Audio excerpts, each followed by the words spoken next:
Hello students, once again I am before you to explain question paper of 3rd September second slot, that is second shift, right। सबसे पहले हम start करेंगे integration के question से। तो ये वाला क्वेश्चन हम ले रहे हैं 0 से 1/2। 0 से 1/2 देखिएगा, इंटीग्रेशन सॉल्व करना है। X square divided by 1 minus x square raise to the power 3/2 dx this is equal to k/6। आपको ये दिया हुआ है और आपको वैल्यू निकालना है k का, k कितना होगा। तो एक सब्सटीट्यूशन जो इस तरह के क्वेश्चंस में हम यूजुअली करते हैं, या तो cos थीटा ले लो या sin थीटा ले लो। तो सपोज मैं x equal to sine theta ले रहा हूँ, तो x इक्वल टू यदि मैं साइन थीटा लेता हूँ तो मेरा dx इक्वल टू बनेगा cos theta d theta. Is that clear. और यदि मैं लिमिट पे भी वर्क कर ही लूँ तो 0 पे तो मेरा 0 ही बनेगा, और 1/2 मेरा बनेगा तो कितने डिग्री पे बनेगा, दैट इज π/6 पे साइन 30 डिग्री मेरा 1/2 होता है। तो ये मेरा एक्स स्क्वायर की जगह बन जाएगा साइन स्क्वायर थीटा, dx की जगह बन जाएगा cos theta d theta divided by 1 minus x square. तो 1 minus sine square theta cos square theta लिख दूँ डायरेक्ट।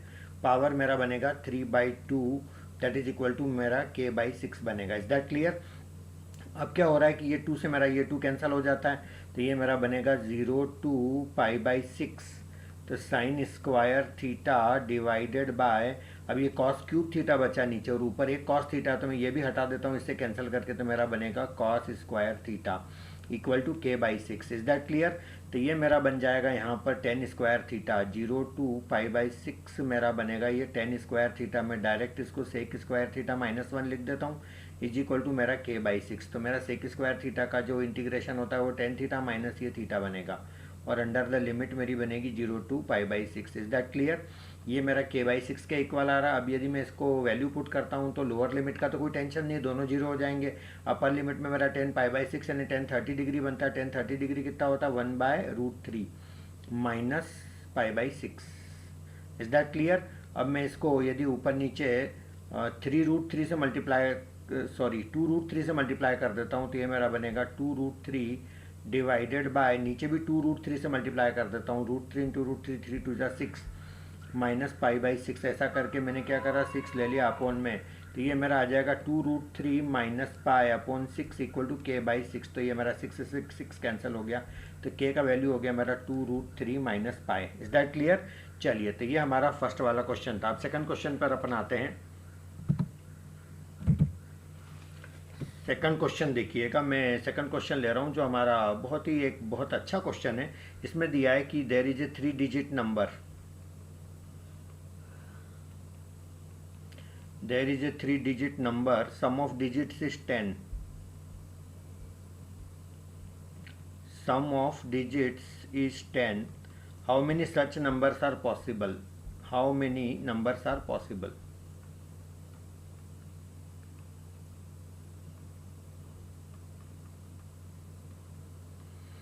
Is that clear. अब डिजिट्स का सम मेरा 10 होना चाहिए, और मेरा कितने डिजिट का नंबर मेरे को बनाना, 3 डिजिट का नंबर बनाना। सपोज करिए मैं ये पहले प्लेस पर 1 को फिक्स कर लेता हूँ, 0 तो मैं यहाँ ले नहीं सकता किसी हालत में, तो ये 2 डिजिट में कितने तरह से चूज कर सकता हूँ कि इनका टोटल मेरा 10 हो जाए। तब आप यहाँ पर ये चीज़ देखो कि यहाँ पर मैं 0 9 ये ले सकता हूँ, टोटल 9 चाहिए मेरा, ये ऑलरेडी 1 है, तो इन बचे हुए 2 का टोटल 9 होना चाहिए। तो 0 यहाँ लेता हूँ तो यहाँ 9, यहाँ 1 लेता हूँ तो यहाँ मेरे को 8 लेना पड़ेगा, यहाँ 2 लेता हूँ तो यहाँ 7 लेना पड़ेगा, यहाँ 3 लेता हूँ तो यहाँ 6 लेना पड़ेगा, या 4 के साथ 5, 5 के साथ 4, ऐसे करते करते मेरा ये आ जाएगा। यहाँ पर यदि मैं 9 लेता हूँ तो यहाँ मेरा 0 आ जाएगा। Is that clear. तो ये 1 से 9 और ये 0 9 ये कुल मिला करके मेरे 10 केसेस बन गए। Is that clear. इसी तरह से मैं यदि स्टार्ट में 2 लेता हूँ तो मेरा 2 के बाद ये अगले जो 2 का टोटल आएगा वो मेरा कितना आना चाहिए, 8 आना चाहिए। तो ये मेरा 0 8, फिर ये 1 7, ऐसे करते जाएंगे तो यहाँ पर मेरे 9 केसेस बन जाएंगे। Is that clear. तो जब मैं फर्स्ट प्लेस पे 1 ले रहा हूँ, फिर 2 ले रहा हूँ, फिर 3 ले रहा हूँ, 4 5 6 7 8 और 9, तो जब मैं फर्स्ट प्लेस पे 1 ले रहा था यहाँ पर 1, तो मेरे केसेस कितने बने 10। जब मैं फर्स्ट प्लेस पे 2 ले रहा था तो मेरे केसेस कितने बने 9, तो यहाँ कितने बनेंगे 8 7 6 5 4 3 और 2। ये 2 से 10 तक का मेरे को टोटल करना, मेरे को पता 1 से 10 तक का टोटल होता है 10 × 11/2 यानी कि 55। तो इसमें से एक कम कर दो, ये 1 नहीं है ना यहाँ पर, तो ये मेरा आंसर आ जाएगा 54। Is that clear. तो थोड़ी बहुत आपकी अंडरस्टैंडिंग यदि है तो आप इस काम को फास्ट भी कर सकते थे। चलिए आगे बढ़ते हैं, मूव फॉर नेक्स्ट क्वेश्चन। अब यहाँ पर एक क्वेश्चन दिया है जिसके अंदर आपको एक इक्वेशन दी है इलिप्स की और एक इक्वेशन दी है हाइपरबोला की। तो ये मेरा क्वेश्चन है x square by 25 plus y square by b square equal to 1। ये पहली इक्वेशन है। दूसरी इक्वेशन है x square by 16 minus y square by b square equal to 1। तो ये मेरी इलिप्स की इक्वेशन है, बोलने की ज़रूरत ही नहीं है, ये हाइपरबोला की इक्वेशन है। और साथ में ये भी दे रखा है कि इलिप्स की इसेंट्रिसिटी E1 और इसकी E2 है, तो दोनों का जो प्रोडक्ट है वो 1 है। आपने क्वेश्चन एग्जाम दिया है तो क्वेश्चन आपको याद आ ही गया होगा। इसके बाद if the distance between foci of ellipse, distance between foci of ellipse is alpha and for hyperbola is beta, है ना। इलिप्स की जो फोकस के डिस्टेंस बीच में अल्फा है और हाइपरबोला के फोकाई के बीच का डिस्टेंस जो है वो क्या है, बीटा है। तो आपको अल्फा और बीटा दोनों के वैल्यू निकालना, अल्फा कॉमा बीटा कितना होगा। तो क्वेश्चन डिफिकल्ट नहीं था, बस थोड़ा सा वर्किंग आपको करना पड़ेगा यहाँ पर। अब यहाँ पर एक चीज़ समझ लीजिए कि मैं यहाँ पर बी स्क्वायर इक्वल टू, ये जो मैं इक्वेशन लिख रहा हूँ बी स्क्वायर इक्वल टू 25, ये मेरा इलिप्स की इक्वेशन है। तो बी स्क्वायर इक्वल टू यहाँ पर मेरा ए स्क्वायर 25 है, ए स्क्वायर इंटू 1 माइनस मेरा E1 स्क्वायर में लिख देता हूँ इसको। तो ये मेरा बनेगा E1 स्क्वायर, ये E1 स्क्वायर मेरा बन जाएगा 1 minus b square by 25। Is that clear. ठीक इसी तरह से यदि मैं हाइपरबोला की बात करूँ तो यहाँ मेरा बनेगा b square equal to 16 into E2 square minus 1। Is that clear. तो यहाँ पर मेरा बनेगा b square divided by 16 plus 1, ये मेरा किसके इक्वल आ जाएगा, E2 स्क्वायर के इक्वल आ जाएगा। बहुत सिंपल क्वेश्चन है, आप समझ में आ रही होगी आपको ये चीज़। अच्छा, क्वेश्चन में आपको ये दिया हुआ है कि मेरा E1 और E2 का जो प्रोडक्ट है, ये देखो ये 1 है, तो इसका जो स्क्वायर हो वो भी 1 होगा। तो E1 स्क्वायर और E2 स्क्वायर का जो प्रोडक्ट है वो भी कितना होगा, मेरा 1 के इक्वल हो जाएगा।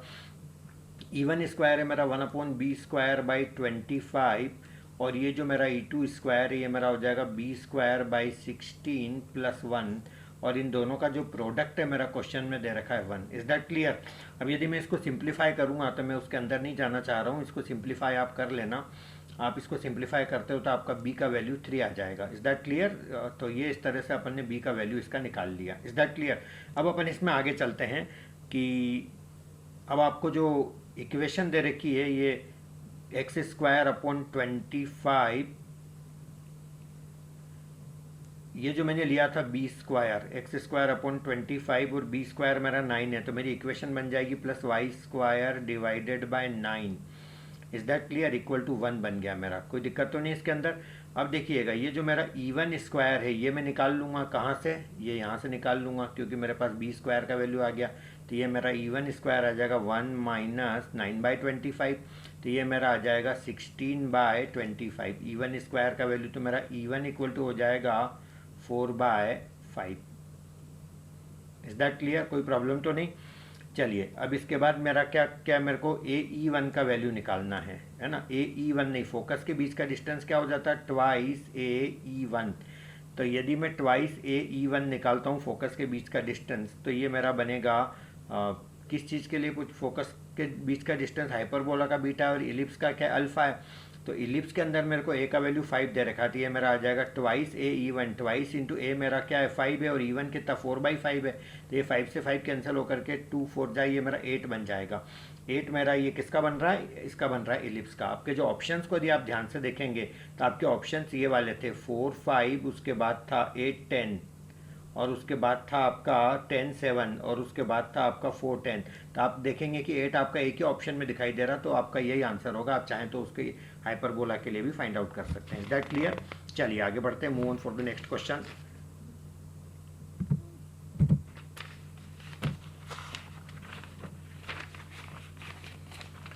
Yes please. नेक्स्ट क्वेश्चन के अंदर आपको दिया है कि दो इक्वल कॉर्ड है, क्वेश्चन में दिया हुआ है there are 2 equal chords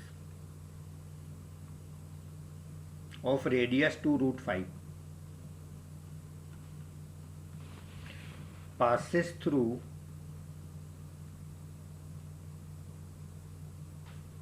the entities of latus rectum of parabola। Parabola के लेटस रेक्टम के इंटाइटीज से ये पास हो रहे हैं 2 सर्कल, और y² = 4x मेरा ये पैराबोला है। Is that clear? तो आपको फाइंड आउट क्या करना है यहाँ पर, ये आपको देखना है। Is that clear? Find the radius, question में ये बोला है, sorry, find the distance between their centres, distance between centres of circles. ठीक है ना, बहुत ज़्यादा मैं लिख नहीं रहा हूँ, आपने क्वेश्चन मालूम है आपको। अब यहाँ पर देखिएगा, ये आपका जो पहले डायग्राम से समझने का ट्राई करते हैं अपन कि क्या है। बहुत टफ नहीं है क्वेश्चन, बहुत इजी क्वेश्चन है, इसको केवल डायग्राम अच्छे से समझ लीजिए इसका। अब यहाँ पर सबसे पहले मेरा जो पैराबोला है, वो पैराबोला मेरा Y square equal to 4x है, तो मेरा पैराबोला इस टाइप का होगा, yes no? Is that clear? अब ये मेरा पैराबोला है Y square equal to 4x, तो ये जो मेरा होगा लेटस रेक्टम, मतलब ये वाली लाइन हो जाएगी मेरी लेटस रेक्टम, यस नो? अब क्वेश्चन में ये बोला है कि आपके पास दो सर्कल है जो इससे जा रहे हैं, तो यदि मैं इमेजिन करता हूँ दो सर्कल जो इससे जा रहे हैं, तो एक सर्कल मेरा ये वाला बनेगा इस टाइप का, इज दैट क्लियर? ये इस टाइप का बनेगा, और दूसरा सर्कल मेरा इस तरफ बन जाएगा जो इससे जा रहे हैं, इससे बनने वाला ये, इज दैट क्लियर? अब मैं एज्यूम कर लेता हूँ इसका सेंटर यहाँ कहीं है और इसका सेंटर यहाँ कहीं है, तो डेफिनेटली ये दोनों सेंटर के बीच में ये परपेंडिकुलर लाइन है, तो ये दो इक्वल पार्ट में इसको डिवाइड कर रही है, ये सेंटर ही रहेगा, ये दोनों इक्वल सिमेट्री की वजह से, तो ये आपका लेंथ और ये वाला लेंथ तो दोनों बराबर होंगे, और यहाँ से यहाँ तक का जो लेंथ है ये मेरा रेडियस है जो कि दे रखा है 2√5, इज दैट क्लियर? कोई प्रॉब्लम तो नहीं? अच्छा, ये आपका Y square equal to 4x है, तो Y square equal to 4ax है, तो मेरा a कितना हो जाएगा यहाँ पर 1, तो मेरी जो ये वाली लेंथ हो जाएगी ये हो जाएगी मेरी 2, इज दैट क्लियर? तो ये मेरा 2 हो जाएगा और ये 2√5 है, तो ये मेरा ये वाला लेंथ आ जाएगा, यानी यहाँ से लगा करके यहाँ तक का, इज दैट क्लियर?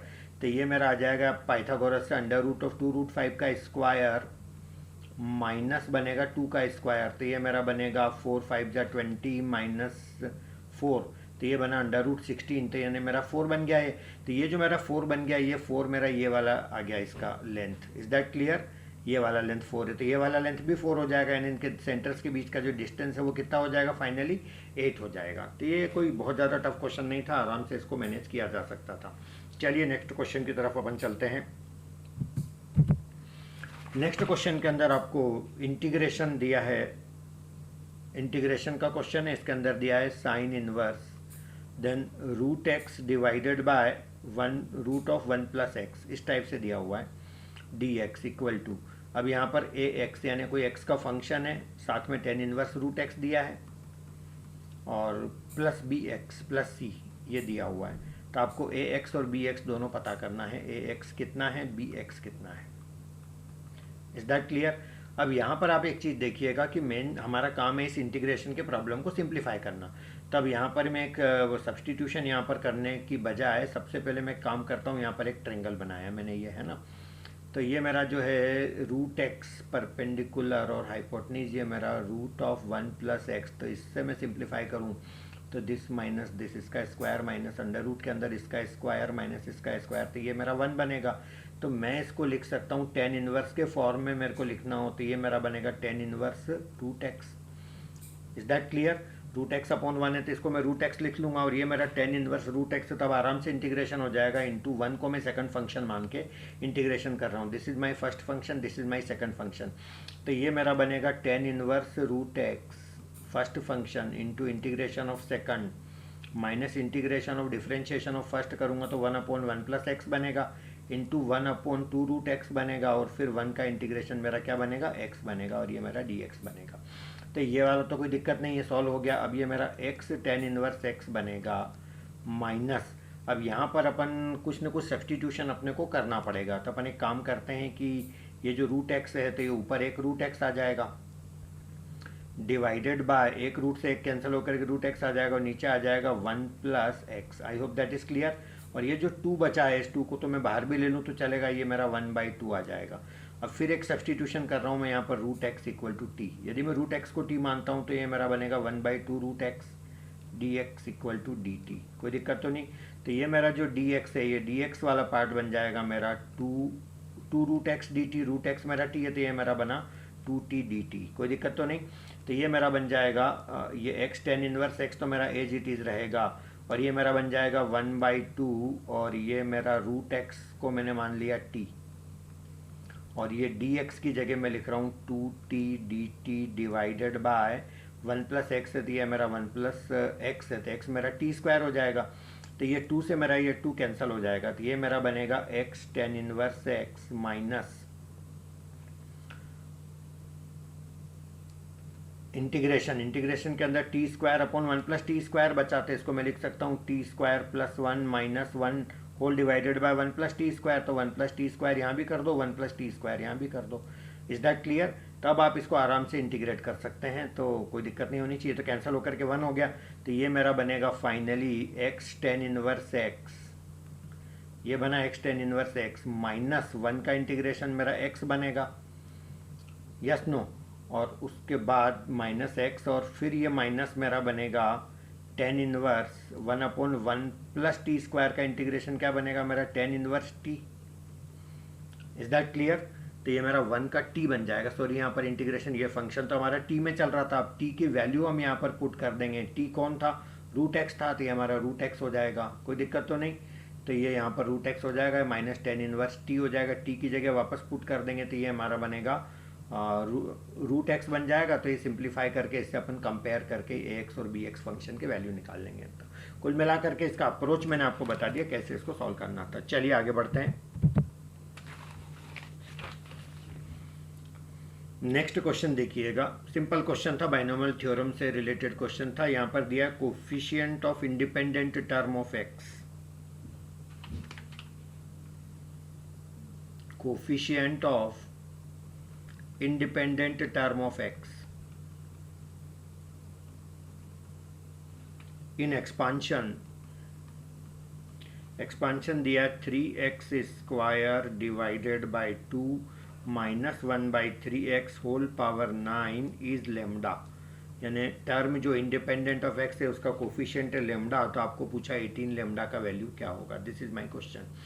तो सबसे पहले तो अपन मान लेते हैं कि term T R plus one वो टर्म है जिसमें इंडिपेंडेंट ऑफ एक्स का कोफिशिएंट मिलेगा। तो ये मेरा एन सी आर, तो ये मेरा बनेगा 9CR, और ये मेरा बनेगा 3/2 x square whole to the power मेरा बनेगा 9 minus r, then minus 1/3x raise to the power r। Is that clear? अब यहाँ पर अपन इसको ले लेते हैं 9CR, जिसके साथ x नहीं है पहले उसको ले लो, तो 3/2 की power 9 minus r, then minus 1/3 की पावर r, और फिर x वाले टर्म ले लेते हैं। तो ये 2 को अंदर मल्टीप्लाई करो, 2 9 जा 18 आ जाएगा, और 2 इंटू आर यानी 18 माइनस 2r, और एक ये r इधर नीचे है तो ऊपर जाएगा, तो 18 माइनस फाइनली कितना बनेगा 3r। Is that clear? अब ये मेरा जो टर्म है ये जीरो होना चाहिए, 18 माइनस 3r टर्म इंडिपेंडेंट बनाने के लिए, तो ये जीरो हो गया, तो r कितना आ गया मेरा 6 आ गया। Is that clear? अब r का वैल्यू 6 में पुट करता हूँ तो ये मेरा बनेगा 9C3 3/2 की पावर 9 माइनस 6, 3 हो गया है, और ये माइनस है इसलिए पावर इवन है तो माइनस को लिखने का कोई टेंशन अब नहीं बचा, तो 1/3 पावर कितना आ जाएगा मेरा 6 आ जाएगा। तो ये मेरा टर्म आ गया जो इंडिपेंडेंट ऑफ एक्स है, और इसको इन्होंने क्या बोल रखा है, लेमडा बोल रखा है। Is that clear? थोड़ा सा इसको अपन सिंप्लीफाई कर लेते हैं। तो ये हमारा 9C3 को सिंप्लीफाई करें तो क्या आएगा, 9C3 मेरा होता है 9 8 7 3 2 1, तो ये 3 3 जा 9 2 4 जा 8, तो 84 आ जाएगा मेरा ये। 84 मल्टीप्लाइड बाय ये 27 divided by 8 multiplied by 1/3 to the power 6। Is that clear? Is equal to मेरा क्या है ये लेमडा। तो ये मेरा 27 से कैंसिल होगा 3 टू द पावर 6, तो ये 3 बचेगा, 3 3 जा 9 3 जा 27, यहाँ पर फिर बच गया। Is that clear? अब यहाँ पर ये 84 मेरा किससे कैंसिल होगा, ये 4 से, तो ये 21, ये 4 2 जा 8। Is that clear? तो ये मेरा आ गया 21/6, ये 3 से फिर कैंसिल हो जाएगा, 3 7 जा, तो ये मेरा आ जाएगा 7/2। 7/2 किसका वैल्यू आ गया, लेमडा का। तो मेरे को क्या निकालना था, 18 लेमडा का वैल्यू निकालना था, तो 18 इंटू लेमडा का वैल्यू 7/2, तो यह आ जाएगा 9, तो ये मेरा 63 बना। Is that clear? एक बार चेक कर लेना आंसर में कहीं कोई दिक्कत हो तो। अरे बात समझ में, तो आपको ये चीज़ कैलकुलेट करना थी। नेक्स्ट आप देखिएगा, नेक्स्ट क्वेश्चन। क्वेश्चन के अंदर ये दिया है Z1 - 1 का जो मॉडुलस है वो आपको दे रखा है रियल पार्ट ऑफ Z1, और इसी तरह से Z2 - 1 का जो मॉडुलस है वो दे रखा है आपको real part of Z2। Is that clear? और साथ में ये भी दे रखा है आर्ग्यूमेंट ऑफ Z1 - Z2, वो आपको दे रखा है π/3। तो आपको निकालना है imaginary part of Z1 plus Z2। बहुत अच्छा क्वेश्चन है। तो यहाँ पर इसको कैसे सॉल्व करेंगे, सबसे पहले अपन Z1 को अज्यूम कर लेते हैं। तो मैं यहाँ पर Z1 को अज्यूम कर लेता हूँ x1 प्लस आई टाइम्स y1। ये मैंने Z1 को अज्यूम किया। और इसी तरह से मैं Z2 को अज्यूम कर लेता हूँ x2 प्लस आई टाइम्स y2। ये मैंने Z2 को अज्यूम कर लिया। Is that clear? अब यहाँ पर मैं Z1 माइनस 1 का मॉडुलस यानी मॉडुलस के अंदर मेरा आ जाएगा x1 माइनस 1 प्लस आई टाइम्स y1। ये मैंने -1 भी लिख लिया पहले, है ना। और ये इसका अंदर आ जाएगा इज इक्वल टू, इसका जो मॉडुलस है वो क्वेश्चन में दिया रियल पार्ट ऑफ Z1। अब Z1 का जो रियल पार्ट है वो कितना बन गया मेरा x1। अब इसको मैं सिंप्लीफाई करूंगा तो ये मेरा बनेगा under root of x1 minus 1 का whole square plus y1 square equal to मेरा x1 बनेगा। तो ये मेरा स्क्वायरिंग कर दूंगा तो x1 माइनस 1 का whole square plus y1 square मेरा बन जाएगा x1 स्क्वायर। तो इसको मैं सिंप्लीफाई करूँ तो ये मेरा बनेगा x1 square minus 2x1 plus 1 plus y1 square equal to मेरा बन जाएगा x1 स्क्वायर से x1 स्क्वायर मेरा कैंसिल हो जाएगा। तो ये मेरा बनेगा y1 square plus 1 minus 2x1 equal to 0। कोई प्रॉब्लम तो नहीं इसके अंदर? या मैं चाहूँ तो ऐसा भी लिख सकता हूँ y1 square equal to 2x1 minus 1। I hope it is clear. ये बात समझ आई? चलिए अब मेरा जो सेकंड वाला पोर्शन है वो भी अपन ले लेते हैं कि Z2 माइनस 1। तो Z2 माइनस 1 मेरा बनेगा x2 माइनस 1 प्लस आई टाइम्स y2 का modulus that is equal to real part of Z2। तो ये मेरा बनेगा x2। तो सिमिलरली करके मैं वो रिजल्ट यहाँ पे भी वैसा ही वाला आना है। तो ये मेरा y2 square equal to 2x2 minus 1, इस टाइप से मेरा y2 स्क्वायर बन जाएगा। Is that clear? अब मैं इसको y1 square minus y2 square यदि सब्ट्रैक्ट करता हूँ तो ये मेरा बनेगा 2x1 माइनस 2x2। तो ये मेरा बनेगा y1 plus y2 into y1 minus y2 equal to मेरा बन जाएगा twice of x1 minus x2। Two common ले लेता हूँ तो ये मेरा बनेगा y1 plus y2 equal to बन जाएगा twice of x1 minus x2 divided by y1 minus y2। Is that clear? तो ये मेरा बन गया रिजल्ट y1 प्लस y2 का। अब आपको निकालना क्या है, दिया क्या है, क्या क्या इन्फॉर्मेशन जो हमने अभी तक यूज़ नहीं करी है वो आप देखिए। सबसे पहले एक चीज़ मैं यहाँ बताना चाहूँगा आपको, क्वेश्चन में दिया है argument of Z1 minus Z2 equal to π/3। इसका मतलब ये हुआ कि मेरे को आर्ग्यूमेंट निकालना है x1 माइनस x2, डायरेक्ट ऐसा लिख देता हूँ ना मैं, और ये आ जाएगा मेरा प्लस आई टाइम्स y1 माइनस y2। यही चीज़ हो गई ना argument Z1 minus Z2। Simplify करके लिख दिया मैंने इसको। तो अब यहाँ पर ये चीज़ मेरी हो जाएगी tan inverse of y1 minus y2 divided by x1 minus x2। यही चीज़ होती है आर्ग्यूमेंट। और ये आपको दे रखा है π/3। तो यदि मैं tan इनवर्स को इधर लाऊंगा तो ये मेरा बनेगा y1 minus y2 divided by x1 minus x2 equal to 10 π/3 और 10 π/3 मेरा बनेगा √3। Is that clear? चलिए अब आपको पूछा क्या था, imaginary part Z1 plus Z2, यानी यही तो निकाल रहा हूँ मैं, imaginary part y1 plus y2। और ये मेरा 2 इंटू ये मेरा इसको y1 minus y2 upon x1 minus x2 √3 है, जबकि ये उल्टा है यहाँ पर। तो ये मेरा आ जाएगा 1/√3। तो ये मेरा आ जाएगा 2/√3। Is that clear? इसको रेसिप्रोकल है इसका है तो 1/√3। तो ये मेरा बना 2/√3। That's it. तो ये इस तरह से इसको मैनेज करना था। नेक्स्ट क्वेश्चन देखिएगा। नेक्स्ट क्वेश्चन के अंदर दिया है, प्रोबेबिलिटी से रिलेटेड क्वेश्चन है कि 5 digit number, probability that a 5 digit number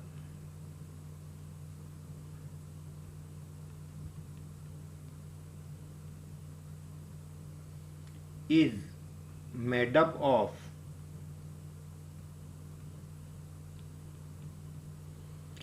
two distinct digits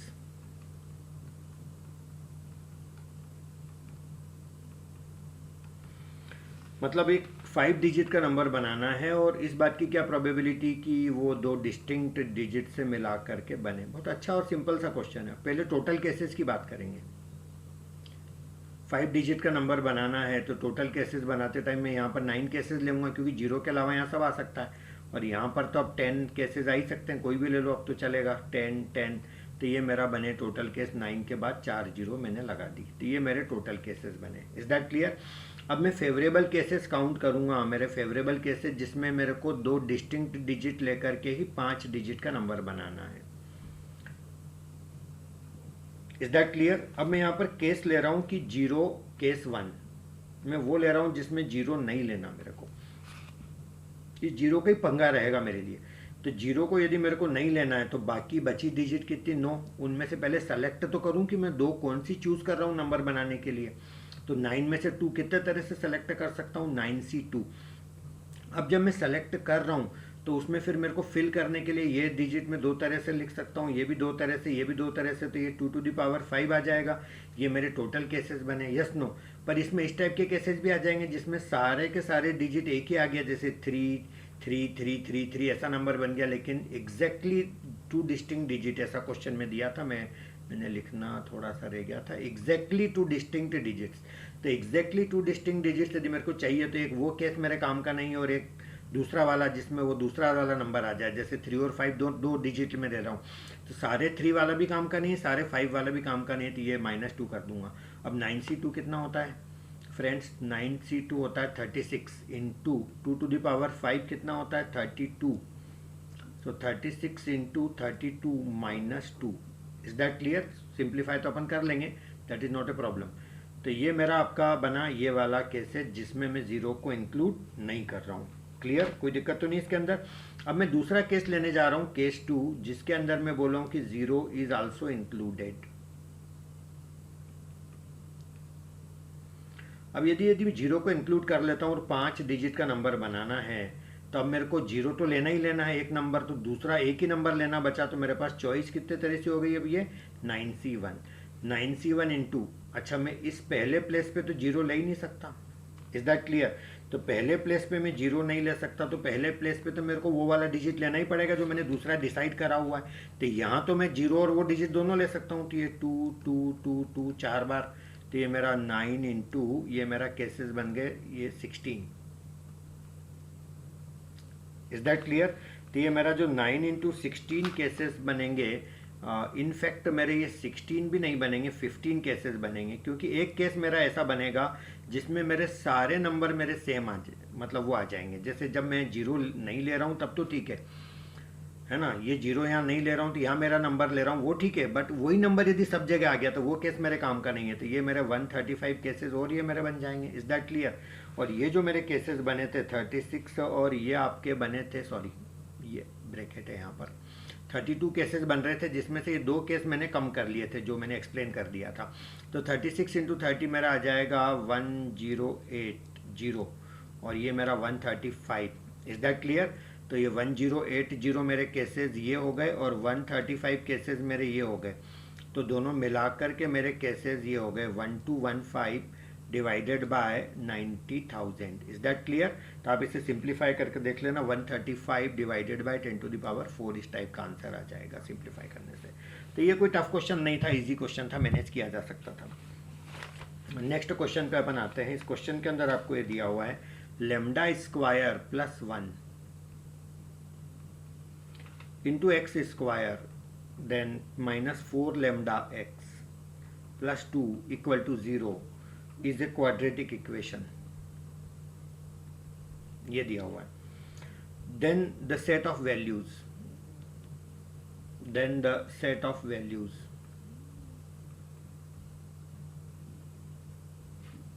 of lambda for which exactly one root of quadratic equation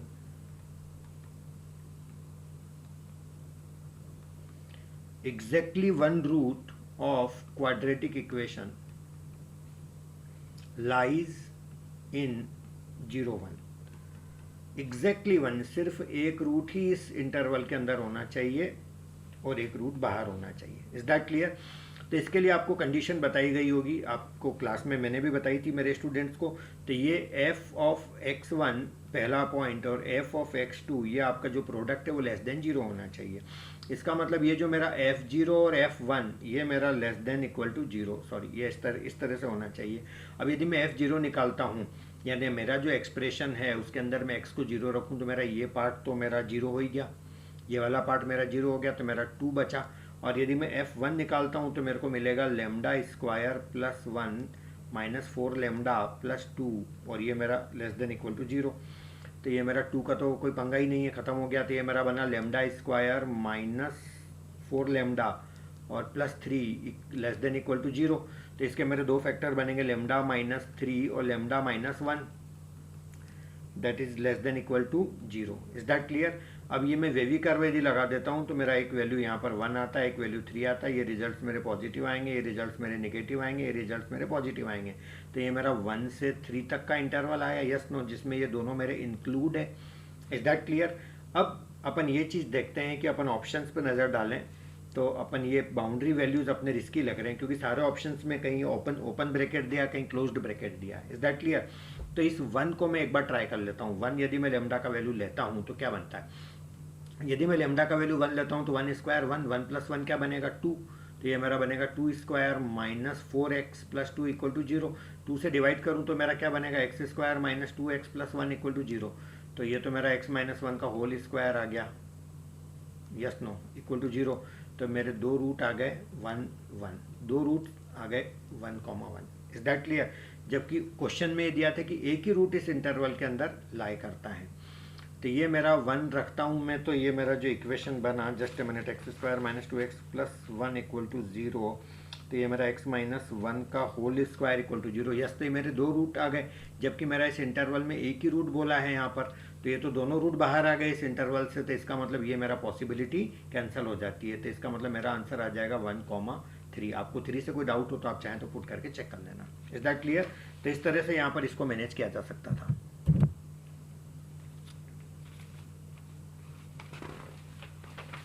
next question केवल वर्किंग हमें करना था, बाकी इसमें कुछ भी नया नहीं, कोई ऐसा कोई ट्रिक या ऐसी कोई चीज़ नहीं थी। आपको एक ट्रेंगल दिया है, ऑर्थो सेंटर निकालना है। बड़ा सिंपल सा क्वेश्चन था। ट्रेंगल के अंदर आपको तीनों वर्टेक्स के कोऑर्डिनेट दिए।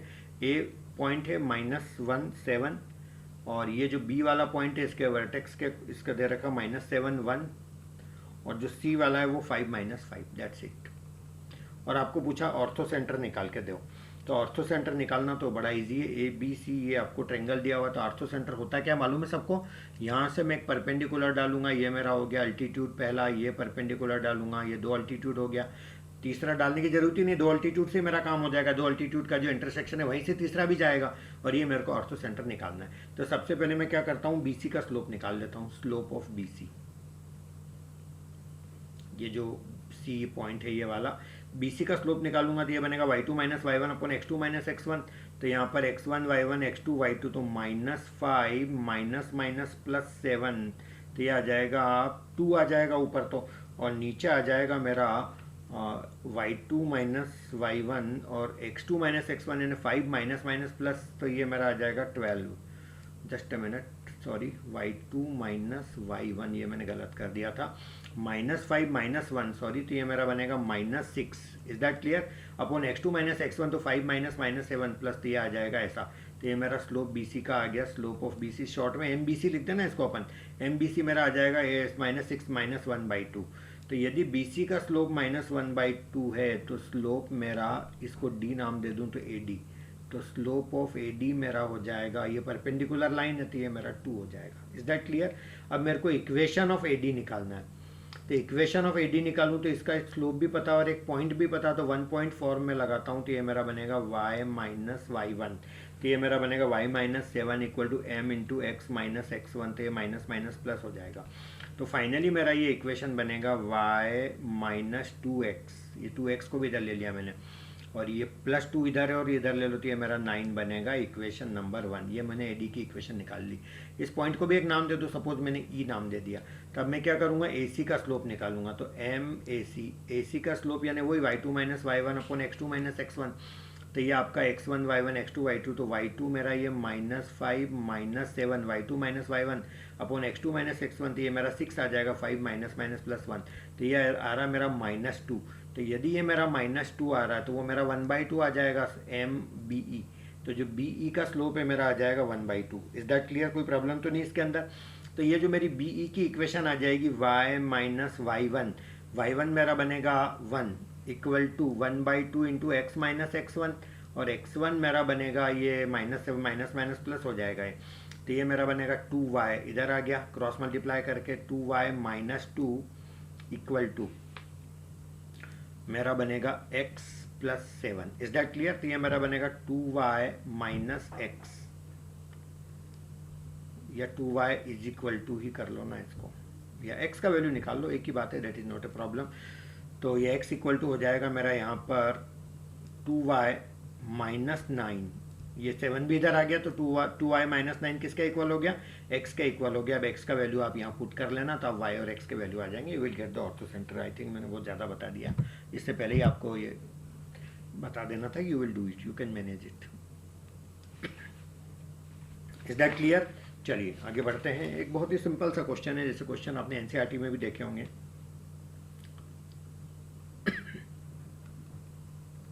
M arithmetic mean and 3 geometric mean are inserted between 3 and 243 such that second geometric mean equal to fourth arithmetic mean।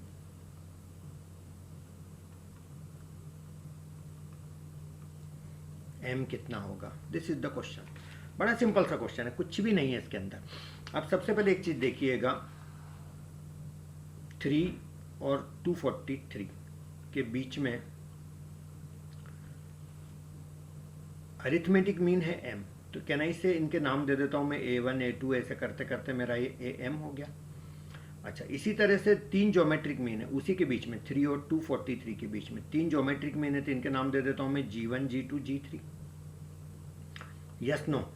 अब यहाँ पर एक चीज आप समझ लो कि क्वेश्चन में दिया है कि जो सेकंड ज्योमेट्रिक मीन है वो फोर्थ अरिथमेटिक मीन के इक्वल है, ये क्वेश्चन में दिया हुआ है। चलो अपन पहले ये तो निकालें, सेकंड ज्योमेट्रिक मीन यानी कि ये वाला G2 कितना, ये पता तो चले। अब यहाँ पर एक चीज समझ लो, आप ये कौन से नंबर का टर्म है? 1 2 3 4 5, फिफ्थ नंबर का टर्म यानी कि AR पावर 4, यही होता अपना। ये मेरा 3 है, तो 3R पावर 4 इक्वल टू 243, तो ये मेरा R पावर 4 आ गया 81, तो R आ गया मेरा 3। Is that clear? ये तो वैसे भी दिख रहा था, इतना छोटे छोटे नंबर, और 3 3 जा 9, 3 जा 27, 3 जा 81, 3 जा इतना कोई बत्ती जल जाए किसी की, यू कैन मैनेज इट, तो आप इसको कर सकते थे। तो R का मेरा वैल्यू आ गया 3। यदि कॉमन रेशियो 3 आ गया तो मेरे को मेरा G2 मिल गया, तो G2 मतलब ये आ जाएगा मेरा 3 3 जा 9, 3 जा 27, तो ये मेरा G2 27 हो गया। और क्वेश्चन में दिया है कि सेकंड ज्योमेट्रिक मीन किसके इक्वल है? फोर्थ अरिथमेटिक मीन के इक्वल है। Is that clear? अब फोर्थ अरिथमेटिक मीन के इक्वल है, तो ये जो 27 है वो फोर्थ अरिथमेटिक मीन के इक्वल है, यानी कि अरिथमेटिक मीन नंबर 4, यानी कि मैं ऐसा बोल सकता हूँ 27 equal to fourth arithmetic mean का मतलब हुआ fifth term of the series. Yes no? तो ये मेरा 27 फिफ्थ टर्म है सीरीज का। फिफ्थ टर्म क्या होता है? a प्लस 4d, और a मेरा 3 है, तो ये मेरा 3 प्लस 4d बनेगा, 3 इधर आएगा तो 24 इक्वल टू 4d, तो ये मेरा आ जाएगा 6 इक्वल टू d। तो ये मैं इसको यहाँ से मेरे को d का वैल्यू 6 मिल गया। Is that clear? चलिए अब आगे बढ़ते हैं, आपको m का वैल्यू निकालना था। अच्छा, ये 243 कौन से नंबर का टर्म है? m प्लस 2th नंबर का टर्म है, तो इसका मतलब मैं ऐसा बोल सकता हूँ कि टर्म नंबर, टर्म के लिए t सिंबल दे रहा हूँ मैं, t m प्लस 2 मेरा 243 है, तो ये फार्मूला में लगाऊँ तो a plus n minus 1, n की जगह m प्लस 2 माइनस 1, तो m प्लस 1 लिख दूँ चलेगा, इंटू d इक्वल टू 243, तो ये मेरा m प्लस 1 इंटू d मेरे को मिल गया 6 इक्वल टू 243 में से ये 3 इधर आएगा तो ये मेरा 240 बनेगा, तो ये 6 से कैंसिल होगा तो ये 40 आ गया, तो m प्लस 1 मेरा यदि 40 बना तो m कितना बना मेरा? 39 बना। बहुत सिंपल क्वेश्चन है, इस टाइप के क्वेश्चन तो एनसीईआरटी में भी मिल जाएंगे आपको। क्लियर? चलिए आगे बढ़ते हैं।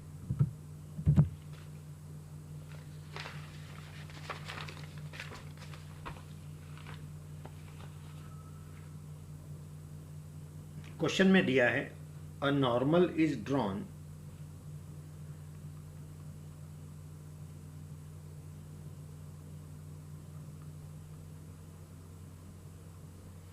To parabola y square equal to 4x at 1,2। ये 4x एट 1,2 ये क्वेश्चन में दिया है। And tangent is drawn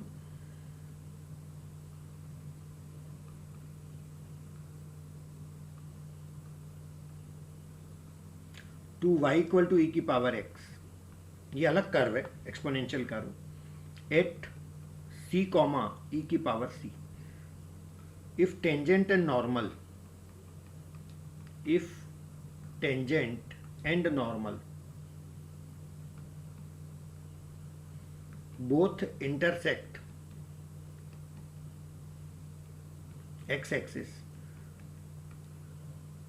find c, c का वैल्यू निकालना। अब देखो यहाँ पर इस क्वेश्चन को अपन कैसे मैनेज करते हैं। क्वेश्चन में दिया है कि normal is drawn to the parabola this, इस पैराबोला पे एक नॉर्मल हमने ड्रॉ किया, किस पॉइंट पे करा, 1,2 पे। तो सबसे पहले तो अपन एक काम करते हैं कि स्लोप तो निकाल लें, टेंजेंट का स्लोप निकालेंगे तो नॉर्मल का पता चलेगा। उसके लिए मैं डिफरेंशिएशन करूंगा तो ये मेरा बनेगा, पहले तो मैं इक्वेशन लिख लेता हूँ, Y square equal to 4x, तो ये मेरा बनेगा 2y y dash equal to 4। Is that clear? अच्छा, मेरा y का वैल्यू 2 दे रखा क्वेश्चन में, तो ये मेरा तो वाई डैश इक्वल टू मेरा आ जाएगा 2, y तो मेरा 2 है तो 2 2 जा 4, तो वाई डैश मेरा हो गया 1। Is that clear? कोई प्रॉब्लम तो नहीं? तो वाई डैश मेरा 1 हो गया, तो इक्वेशन ऑफ नॉर्मल मैं यहाँ पर निकाल देता हूँ, इक्वेशन ऑफ नॉर्मल। तो जो नॉर्मल की इक्वेशन होगी मेरी हो जाएगी y माइनस 2 इक्वल टू -1, क्योंकि टेंजेंट का स्लोप यदि 1 है तो नॉर्मल का स्लोप -1 हो जाएगा, इंटू x माइनस 1, ये मेरा पॉइंट है। तो इसकी इक्वेशन में ठीक से निकाल लेता हूँ, तो y माइनस 2 इक्वल टू बनेगा -x माइनस माइनस प्लस 1। कोई प्रॉब्लम तो नहीं इसके अंदर?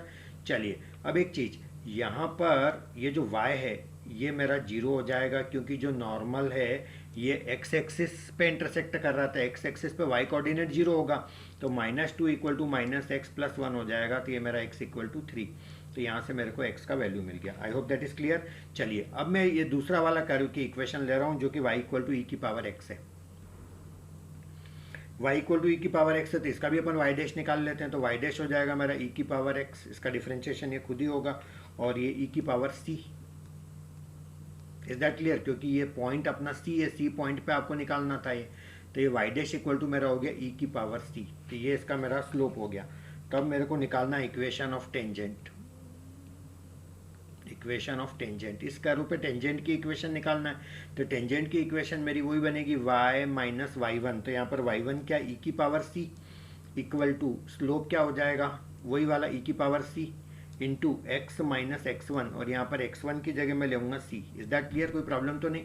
y मेरा 0 है तो माइनस e की power c equal to e की power c into x minus c बनेगा।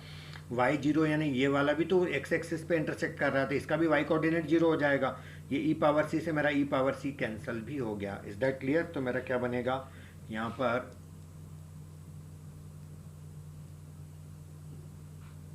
-1 इक्वल टू मेरा बनेगा x minus C.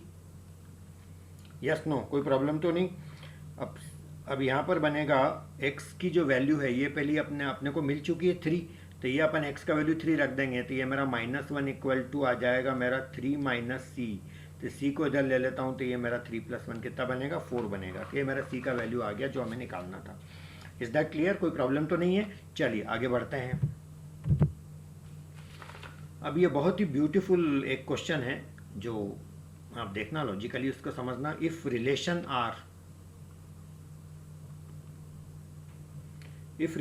Are equal to, यहाँ पर दे रखा है a, b belongs to r, a square such that a square plus b square belongs to rational number set q। Is that clear? तो ये मेरा R1 एक रिलेशन दे रखा है, कोई दिक्कत तो नहीं। अब इसके साथ में R2 दे रखा है एक और रिलेशन जहाँ पर a, b और such that a, b belongs to R, और यहाँ पर a square plus b square के बारे में बोला है कि वो रैशनल नंबर को बिलोंग नहीं करना चाहिए। Is that clear? और नीचे आपको कुछ ऑप्शंस दे रखे हैं कि ये ट्रांजिटिव होगा, वो ट्रांजिटिव नहीं होगा। ट्रांजिटिविटी पे बात चल रही है। Is that clear? अब यहाँ पर क्या होता है, पहले तो ट्रांजिटिव होता क्या, यदि ए और बी बिलोंग करते हैं आर को, a b and b c belong करते हैं आर को, और यदि ए सी बिलोंग करे आर को तो उसको ट्रांजिटिव बोलेंगे। Yes no? और कोई एक भी दुनिया में ऐसा केस मिल गया अपने को जो सेटिस्फाई नहीं करता है तो उस रिलेशन को हम ट्रांजिटिव नहीं बोल पाएंगे। Is that clear? तो क्या सेटिस्फाई करता है उससे ज़्यादा इंपॉर्टेंट यहाँ पर ये सोचना हो जाता है कि कोई ऐसा तो नहीं जो इसको सेटिस्फाई नहीं करता हो, तो वो ट्रांजिटिविटी को फेल कर देगा। तो यहाँ पर एक एग्जांपल मैं आपके साथ शेयर करना चाह रहा हूँ, आप देखिएगा, बहुत अच्छे से समझने के ट्राई करिएगा उसको। यहाँ पर मैं एक नंबर ले रहा हूँ a equal to 3 + √2, b equal to मैं ले रहा हूँ 3 - √2। Is that clear? और c इक्वल टू मैं ले रहा हूँ √6 √2। अब आपको लगेगा ये कहाँ से लाए, तो ये आपकी इस वर्किंग में आपको मैं समझा भी दूंगा कि कैसे मैं लाया होऊंगा। अब यहाँ पर देखो, यदि मैं इस R1 की बात करता हूँ तो इसमें a b belongs to r, है ना? तो ये तब होगा जब a square plus b square ये q को बिलोंग करता हो। तो आप करके देख लो, a square plus b square, तो ये मेरा आ जाएगा 3 + √2 का होल स्क्वायर मेरा बनेगा 9 + 2 + 6 √2 प्लस 9 प्लस बी स्क्वायर ले लूँ तो +2 - 6 √2। तो ये तो मेरा कैंसिल हो गया, यानी कुल मिला करके मेरे को क्यू से रैशनल नंबर वाला पार्ट तो मेरे को मिल ही रहा है। इसका मतलब ये जो दोनों है ए बी वाला सेट, ये मेरे इसको बिलोंग करते हैं, ए बी। अब मैं बी और सी ले रहा हूँ, जैसे ये 3 - √2 कॉमा, और ये जो मैंने चूज किया था सी, √6 √2, इनके स्क्वायर्स का सम, वो भी रैशनल नंबर होना चाहिए। तो ये मैं ले रहा हूँ 9 + 2 - 6 √2 हो जाएगा, प्लस ये मैं ले रहा हूँ √6 √2 का स्क्वायर, तो ये मेरा ये भी 6 √2 हो जाएगा। Is that clear? और ये मेरा कैंसिल हो जाएगा। ये मैं यहाँ से लाया, ये मैंने ये नंबर लेके देखा था और फिर मैंने कहा इसको क्यू बनाने के लिए ये मेरे को ऐसा लेना पड़ेगा, तो इस तरह से मैंने इसको चूज कर लिया था। तब आप यहाँ पे देखो, ये भी किसको बिलोंग कर रहा है, क्यू को बिलोंग कर रहा है। अब अपने को ये दिखाना है कि ए और सी क्यू को बिलोंग करता है कि नहीं करता, ये चेक करना है। ए क्या था मेरा 3 + √2, और सी मेरा जो है वो है √6 √2, यानी 6 √2 का भी रूट। Is that clear? अब यदि ये इसको मैं होल स्क्वायर करके सम करूं इसका, वही a square plus b square यदि मैं निकालता हूं, तो ये मेरा बनेगा 9 + 2 + 6 √2, प्लस ये भी मेरा 6 √2, यानी ये मेरा रैशनल नंबर नहीं बनेगा क्योंकि इसमें ये वाला पार्ट आ गया, तो does not belong to q. इसका मतलब ए बी बिलोंग कर रहा है, बी सी बिलोंग कर रहा है, और ये मैंने प्रूव कर दिया कि ए सी वाला पार्ट बिलोंग नहीं कर रहा है। इसका मतलब R1 is not transitive. Is that clear? इसी टाइप से आप R2 के लिए भी चेक कर लेना।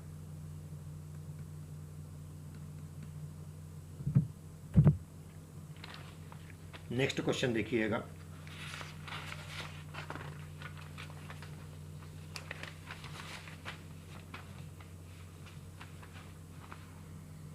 इस क्वेश्चन में दिया है the sum of n terms, एक सीरीज दे रखी है, the sum of n terms of series. Series का पहला टर्म देखिएगा 20 + 19 integer 3/5 + 19 integer 1/5 + 18 integer 4/5 dash dash dash is 488। इस सीरीज का सम दे रखा है 488 and nth term is negative, and nth term is negative।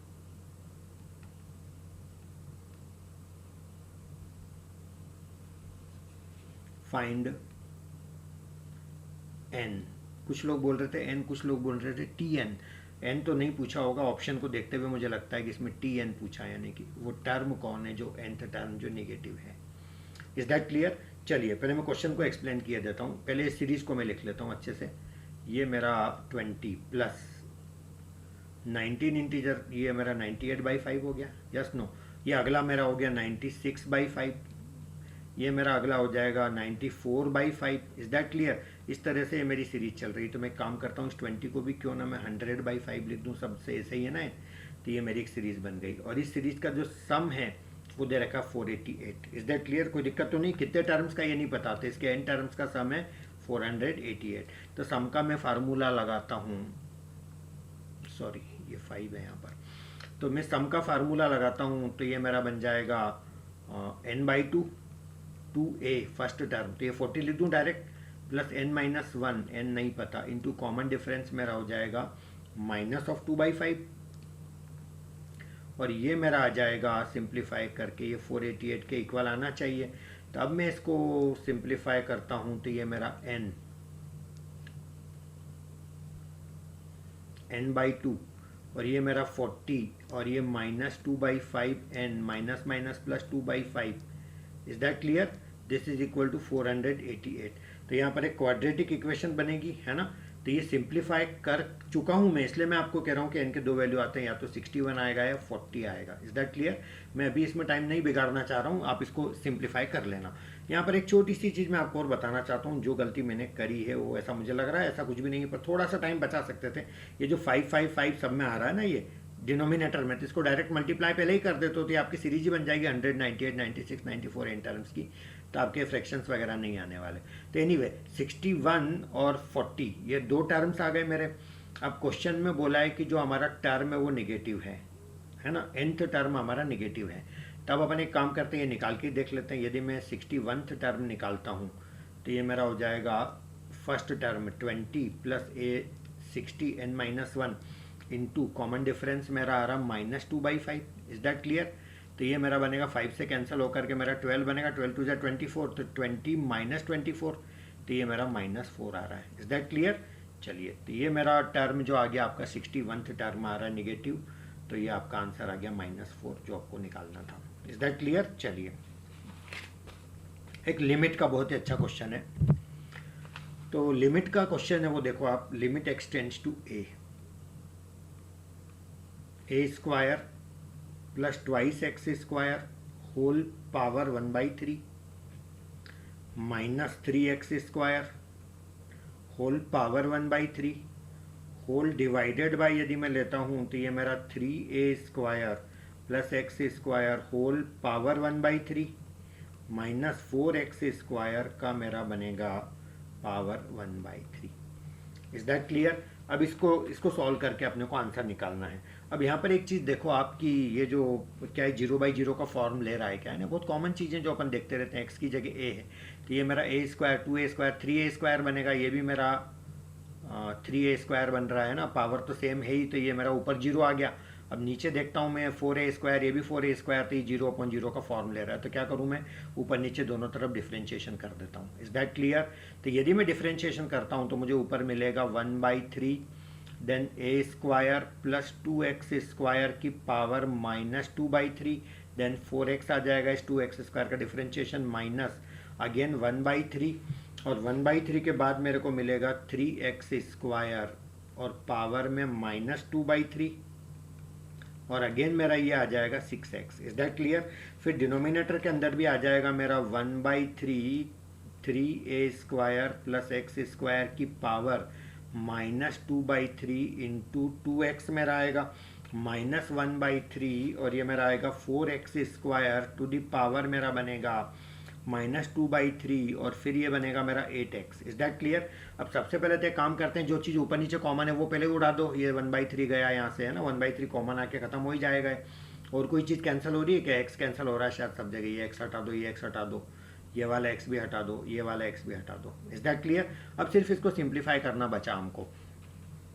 अच्छा, एक और चीज़, अब अपन लिमिट भी पुट कर ही देते हैं। Limit x tends to a था, तो x की जगह जहाँ जहाँ x है वहाँ a पुट कर दो, तो ये मेरा बनेगा a स्क्वायर, और ये 2a square plus a square, तो ये मेरा बनेगा 3a स्क्वायर पावर -2/3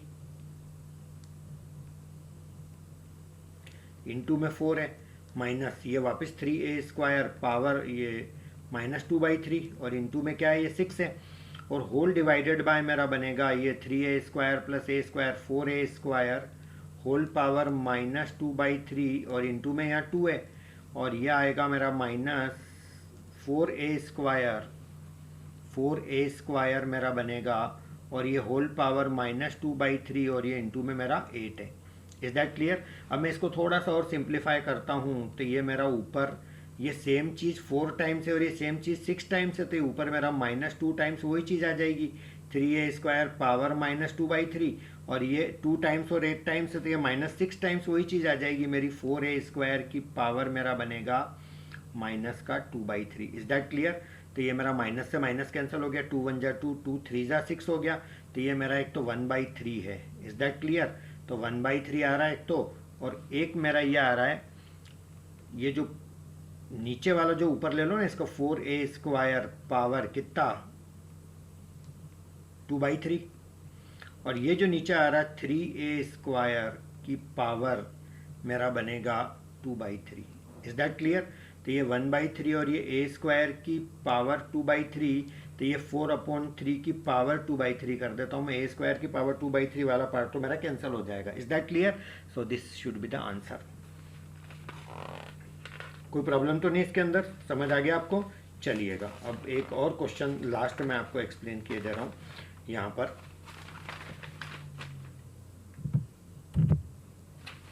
क्वेश्चन के अंदर ये दिया था,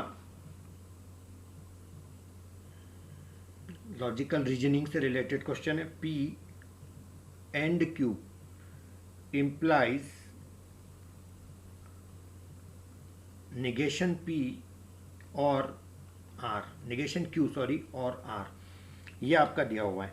तो आपको ये बताना है कि PQR के कौन से ट्रूथ वैल्यूज के लिए ये फॉल्स होगा, ये चीज फॉल्स होगी PQR के कौन से वैल्यूज के लिए। Is that clear? अब यहाँ पर जो फर्स्ट ऑप्शन है मैं केवल वो ट्राई करके आपको बता रहा हूँ, उसी तरह से आप बाकी के भी ऑप्शन ट्राई कर सकते हैं। तब यहाँ पर सबसे पहले तो आप एक चीज़ देखो कि यहाँ मैं लिख देता हूँ P, Q और R, और जो फर्स्ट ऑप्शन के वैल्यूज है वो दे रखे हैं T, और F। अब मेरे को क्या क्या चीज़ की ज़रूरत है वो देखो आप। सबसे पहले तो मैं एक तो P एंड Q ये चाहिए मेरे को, एक मेरे को निगेशन Q भी चाहिए, एक मेरे को निगेशन Q और R इसका भी वैल्यू चाहिए। Is that clear? उसके बाद मैं कंक्लूजन पे आ जाऊंगा इजीली, कोई मेरे को प्रॉब्लम नहीं होनी चाहिए, है ना। चलिए अब यहाँ पर P और Q ये इंटरसेक्शन है, इंटरसेक्शन एंड वाला पार्ट तब ट्रू होता है जब दोनों होते हैं ट्रू, तो ये ट्रू होगा। निगेशन Q मतलब Q का उल्टा है, तो T है तो यहाँ पर फॉल्स हो जाएगा। अब निगेशन Q और R इन दोनों के बीच में ऐसा वाला सिंबल है, तो ऐसे वाले में ट्रू कब होता है? जब एक भी ट्रू हो, तो ये भी फॉल्स है, और ये जो R वाला ये भी फॉल्स है, तो ये मेरा फॉल्स आएगा। Yes no? चलिए अब ये जो इस टाइप की चीज़ होती है P इम्प्लाइज Q, इसको अपन ट्रू मानेंगे एवरी केस में, एक्सेप्ट एक केस में इसको फॉल्स मानेंगे कि जब P ट्रू होता है और Q फॉल्स होता है। Is that clear? एक छोटे से एग्जांपल से मैंने कई बार बताया भी है बच्चे को कि यदि बच्चा एग्ज़ाम में फर्स्ट रैंक लाया और फादर ने प्राइज़ नहीं दिया, है ना, उन्होंने प्रॉमिस किया था कि फर्स्ट रैंक लाएगा तो प्राइज़ दूंगा, तो फर्स्ट रैंक लाया और प्राइज़ नहीं दिया, तो ये हमारा इस केस में ये फॉल्स हो जाता है। तो यहाँ पर मेरे P की जगह ये मेरा पूरा है ये वाला, और Q की जगह ये वाला पार्ट है मेरा पूरा, तो ये ट्रू है और ये फॉल्स है, तो ये फाइनली ये मेरा जो ये वाला पार्ट है ये मेरा फॉल्स हो जाएगा। कौन सा वाला part? P intersection Q implies ये जो पूछा था यूनियन R, तो ये मेरा फॉल्स हो जाएगा। तो ये पहला ऑप्शन मेरा फॉल्स दे रहा, तो मेरे को आगे बढ़ने की जरूरत ही नहीं है, पूछा भी यही था कौन सा फॉल्स है, तो answer option is my answer. बाकी के ऑप्शन आप ट्राई कर सकते हैं। Is that clear? So I hope कि आपको ये सारी चीज़ें समझ आई होगी। Thank you so much. Channel पे बने रहिएगा, चैनल को सब्सक्राइब करिएगा। Have a nice day.